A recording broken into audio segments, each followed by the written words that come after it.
اگر عائش کرنا ہے تو پھر میں سورۃ قریش کی اجازت دوں گا۔ سورۃ قریش نسلوں تک چلتی ہے۔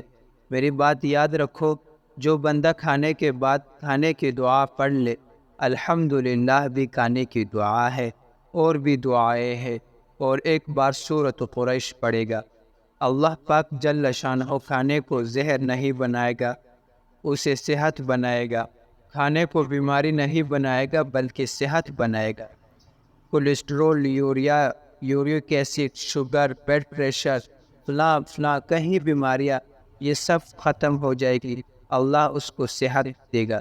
جو ایک بار پڑھے گا اور اس کھانے سے جو طاقت ملے گی، اللہ اس کو نور، نورانیت، روحانیت، عبادت میں خرچ کرائے گا۔ جو ایک بار پڑھے گا اور یہ دوسری دفعہ پڑھے گا، اور جو دوسری دفعہ پڑھے گا